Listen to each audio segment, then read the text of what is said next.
afternoon, everyone. We're going to start with the U.S. press. We're going to take two from the U.S., we'll take two from international, and then we'll go from there depending on the secretary. So let us start with... Now, hold on, John. Sir. I'm going to talk first. Roger that. It is great to be here at NATO with 31 allies, also with my wife Jenny, who's been meeting with families of U.S. troops, both here in Germany, and we're heading to Poland right after this as well. That's what this is all about for me, for President Trump, and the Defense Department. I also want to express a special thanks to the Secretary General Ruta, for your boldness, for your friendship, for your leadership, and most especially for your urgency of the matter at hand, which is great to see from the leader of NATO. Look forward to working very closely with him and his team. And before we're talking about what we've done at the ministerial, I want to reaffirm a few things from this podium. First, as we see it, NATO's strategic objectives are to prevent great power conflict in Europe, deter nuclear and non-nuclear aggression, and defeat threats to treaty allies should deterrence fail. Second, the U.S. is committed to building a stronger, more lethal NATO. However, we must ensure that European and Canadian commitment to Article 3 of this treaty is just as strong.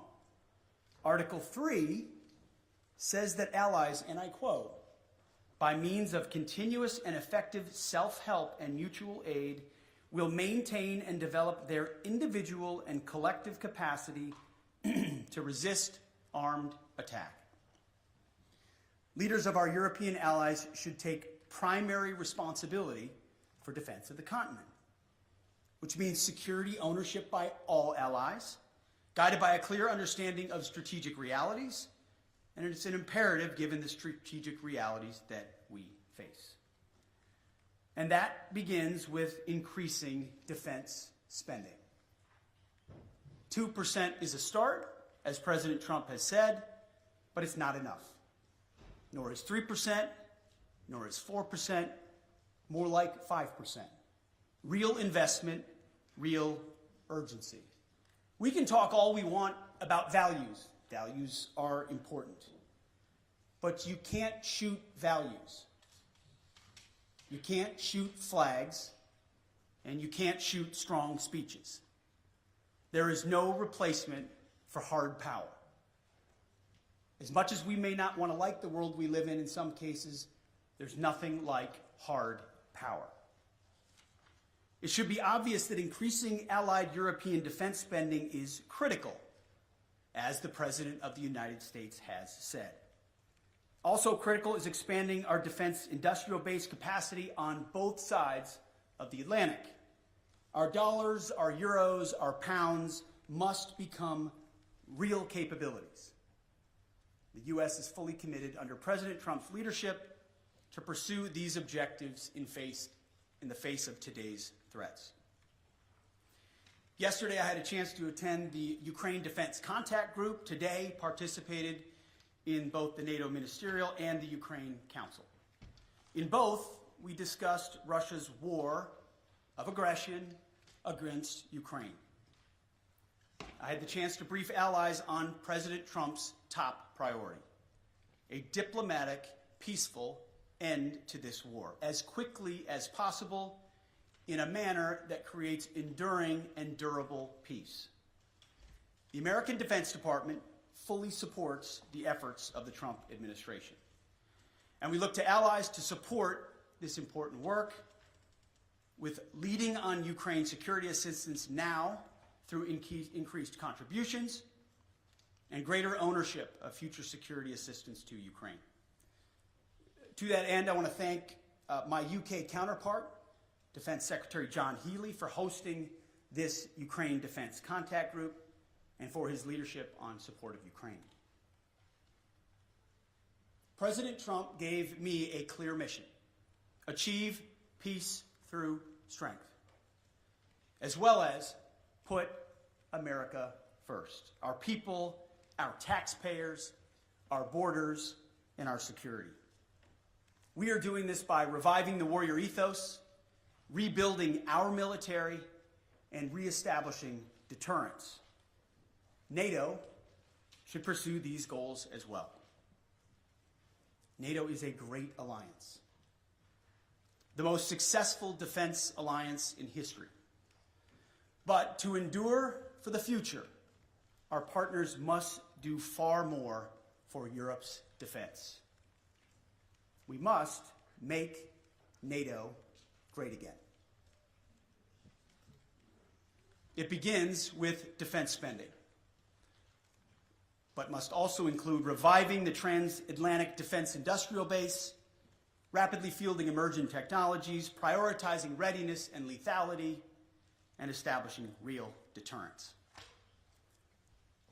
Finally, I want to close with this. After World War II, First General and then President Eisenhower was one of NATO's strongest supporters. He believed in a strong relationship with Europe. However, by the end of Eisenhower's presidency, even he was concerned that Europe was not shouldering enough of its own defense, nearly making, in Eisenhower's words, quote, a sucker out of Uncle Sam. Well, like President Eisenhower, this administration believes in alliances, deeply believes in alliances. But make no mistake, President Trump will not allow anyone to turn Uncle Sam into Uncle Sucker. Thank you, and we're glad to take some questions. Thanks very much. Let's start with the U.S. traveling TV pool with Liz for them.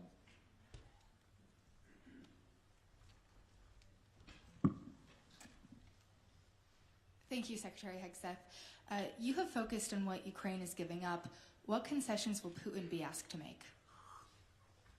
I would start by saying the arguments that have been made that somehow coming to the table right now is making concessions to Vladimir Putin outright that we otherwise, or that the President of the United States shouldn't otherwise make.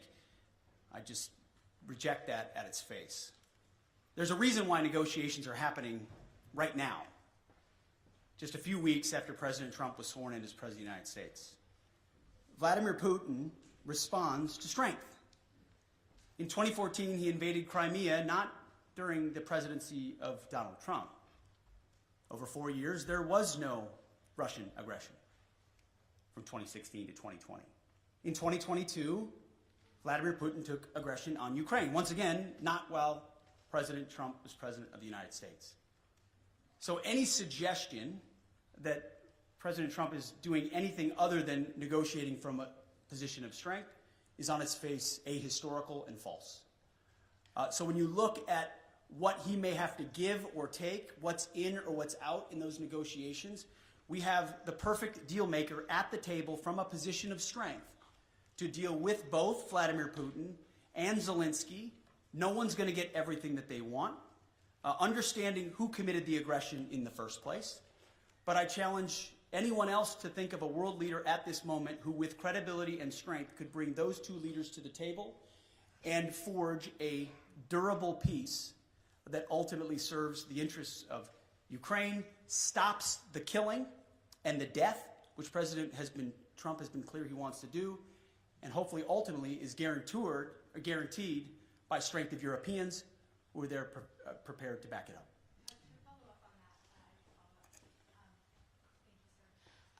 Why not invoke Article 5 then for the NATO peacekeeping forces that could potentially be deployed? How does that deter President Putin? Well, I would say, I want to be clear about something as it pertains to NATO membership not being realistic outcome for negotiations. That's something that was stated as part of my remarks here, as part of a coordination with how we're executing these ongoing negotiations, which are led by President Trump. All of that said, these negotiations are led by President Trump. Everything is on the table in his conversations with Vladimir Putin and Zelensky. What he decides to allow or not allow is at the purview of the leader of the free world, of President Trump. So I'm not going to stand at this podium and declare what President Trump will do or won't do, what will be in or what will be out. what concessions will be made or what concessions are not made. I can look, as our team has, of what's realistic, likely on an outcome. I think realism is an important part of the conversation that hasn't existed enough inside conversations amongst friends. But simply pointing out realism, like the borders won't be rolled back to what everybody would like them to be in 2014, is not a concession to Vladimir Putin. It's a recognition of hard power realities on the ground after a lot of investment and sacrifice, first by the Ukrainians and then by allies, and then a realization that a negotiated peace is going to be some sort of demarcation that neither side wants.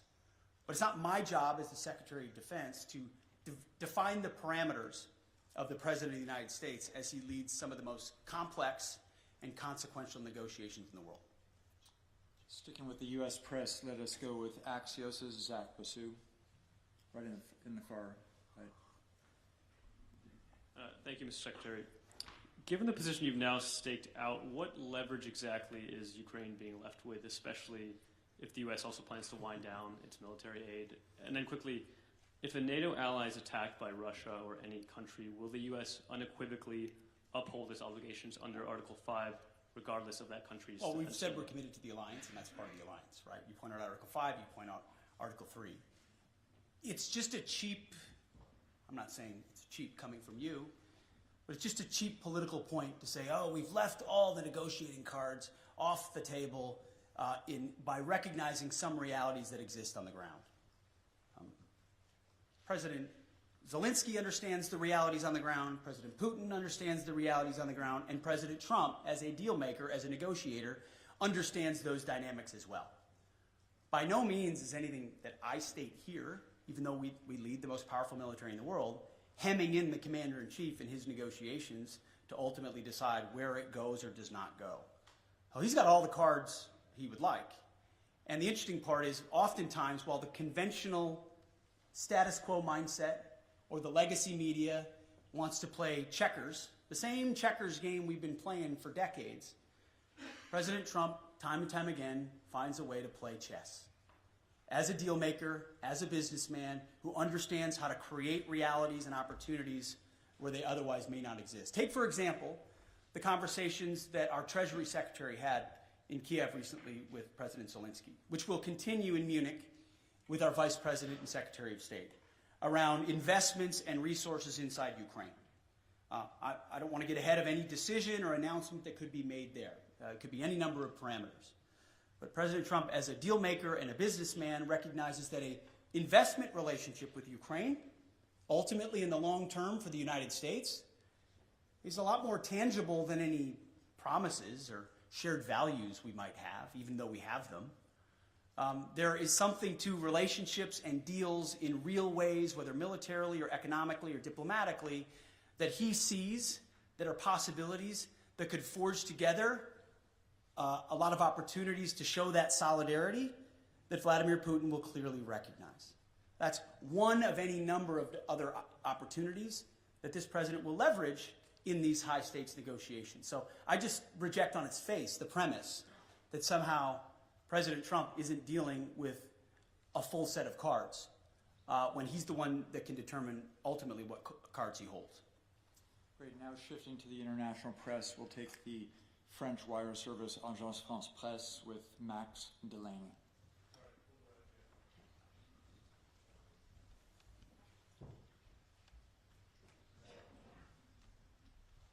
Thank you very much. Secretary of Defense, you've spoken about trying to force both Putin and Zelensky to the table. Can you give a guarantee that no deal will be forced on Ukraine that they do not want to accept, and also that you will include Europe in the negotiations about an issue that concerns European security? And can you tell us whether the US will continue to supply arms to Ukraine during any negotiations? Well, to the first part of your question, that's not ultimately my decision. The President will lead these negotiations alongside our Secretary of State, our National Security Advisor, and numerous other officials that will be involved. And ultimately, we've played our role in talking to our NATO allies about what that would look like. President Trump, I want to point out, I've got the truths right here that he posted called both, in case we missed it, Vladimir Putin and President Zelensky. Called them both. Any negotiation that's had will be had with both. I also am very encouraged by what the Secretary General has said here. Clearly attuned to the realities of the moment, the need for peace, and that the NATO alliance and European members will play a role in that. Ultimately, President Trump speaking to those two countries is central to the deal being made, but it affects a lot of people, of course. So I'm not going to be involved in those intimate diplomatic negotiations. That's for the pros atop the Trump administration who do diplomacy and negotiations. Ultimately, as security assistance, we have continued to provide what has been allocated. I think it would be fair to say that things like future funding, either less or more, could be on the table in negotiations as well. Whatever the president determines is the most robust carrot or stick on either side to induce a durable peace, understanding, obviously, the motivations that Vladimir Putin has had on Ukraine for quite some time. Thank you. We'll have a second international press outlet. We'll go with the German paper Frankfurter Allgemeine Zeitung with Dr. Thomas Kuczka. Thanks a lot, Thomas Kuczka, Frankfurter Allgemeine Zeitung. Good afternoon. Mr. Secretary, 2 questions, please. The first one regarding the new defense investment pledge. When you and President Trump speak about raising it to 5%, do you mean European allies only, or do you mean the US as well, which is currently at 3.4% according to NATO statistics? And if the latter is true, when do you think the US could possibly reach the goal of spending 5% on defense? That's number one. Number two, you've said yesterday that Europeans need to take ownership of their own conventional security. So should Europeans expect that ultimately the US would withdraw the bulk of their forces from Europe and just leave in place what is necessary for nuclear deterrence? I know there's a revision going on. I don't expect you to name any numbers, but maybe give us an outlook of what we should expect. Thank you. Thank you. I think nobody can or should contest the extent of America's willingness to invest in national security. We have a budget of $850 billion spent on defense. I'm in the business of ensuring that every dollar of that is used wisely, which is why we're pushing a Pentagon audit and making sure that we're cutting fat so that we've got more at the tip of the spear. 3.4% is a very robust investment, larger than most of our allies within NATO. Any defense minister or secretary of defense that tells you they wouldn't want more would be lying to you. I understand that. Ultimately, we have our own budgetary considerations to be had, but I don't think an unwillingness of NATO allies to invest in their own defense spending can be dismissed away by trying to point at the $900 billion that America has invested around the globe to include the NATO alliance and saying that's not enough. So ultimately, we are very much committed to the NATO alliance and to our allies, but without burden sharing, without creating the right set of incentives for European countries to invest, then we would be forced to attempt to be everywhere for everybody all the time, which in a world of fiscal restraints is, again, to get back to that word reality, just not reality. So yes, we will continue to spend robustly. Our expectation of our friends, and we say this in solidarity, is you have to spend more on your defense, for your country, on that continent, understanding that the American military and the American people stand beside you as we have in NATO, but can't have the expectation of being the permanent guarantor, as I alluded to, from what even Eisenhower observed post-World War II. That shift has to happen. The peace dividend has to end. There are autocrats with ambitions around the globe, from Russia to the Communist Chinese. Either the West awakens to that reality and creates combat multipliers with their allies and partners, to include NATO, or we will abdicate that responsibility to somebody else with all the wrong values. You mentioned Europe. We have not said in any way that we're abandoning our allies in Europe. There have been no decisions based on troop levels. Again, that's a discussion to be had by the Commander-in-Chief in these high-stakes negotiations. And that would most likely come later on. But there is a recognition that the ambitions of the communist Chinese are a threat to free people everywhere, to include America's interests in the Pacific. And it makes a lot of sense, just in a common sense way, to use our comparative advantages.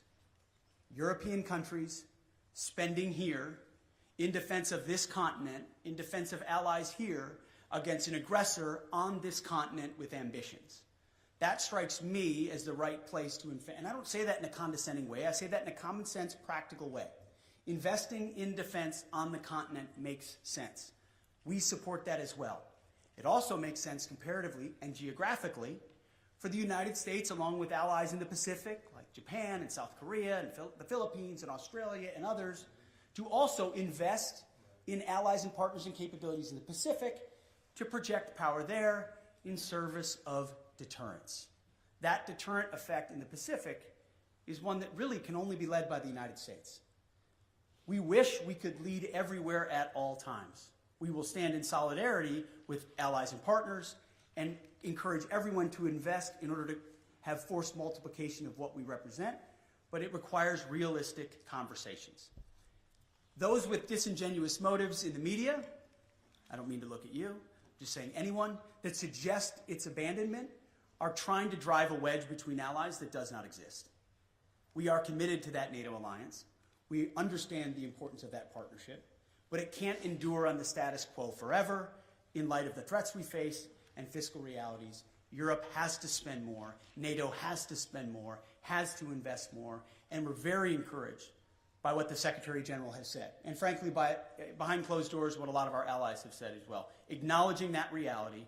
And that's why when I say make NATO great again, it's what President Trump set out to do in 2017. The press said President Trump is abandoning NATO. He's turning his back on our NATO allies. That's what the headlines read in 2017 and 2018. What actually happened? That tough conversation created even more investment to the point where now almost every NATO country is meeting the 2% goal that was said to be egregious when he first said it. Now European countries are stepping up, and President Trump continues to ring the alarm bell that even more investment is required considering where we are. So suggestions of abandonment otherwise continue to be disingenuous, and we are proud to be part of this alliance and stand by it. So I'll take a couple more. Sure. Why don't we take one from a U.S. outlet and one from an international outlet? With the U.S. outlet, pardon me, sir, what we're going to take from the U.S. is Logan Rattick from Newsmax, please. Mr. Secretary,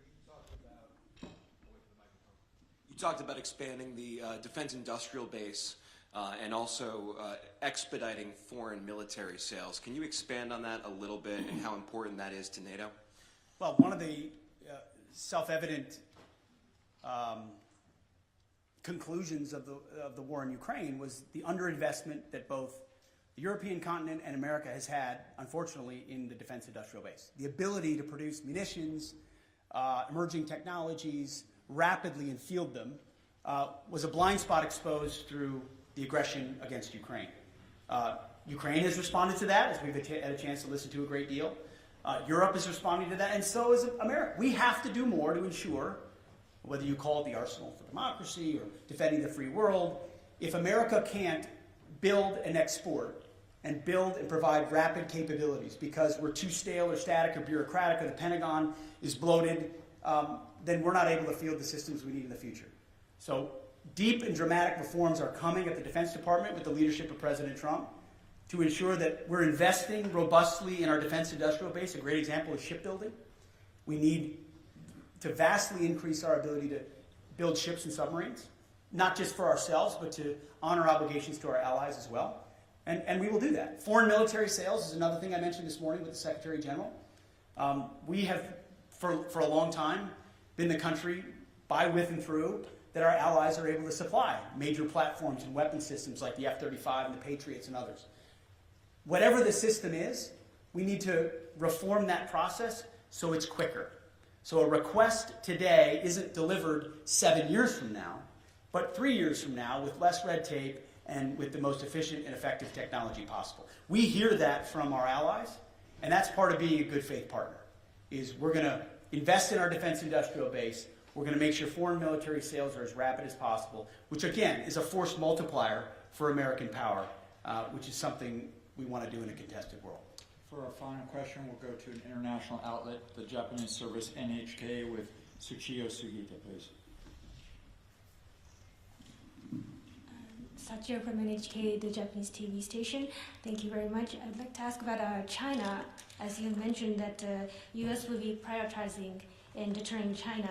What role will you be expecting like Japan and IP4 countries to play in this context? Sure. I mean, first of all, I would point out that President Trump has expressed a strong relationship with Xi Jinping.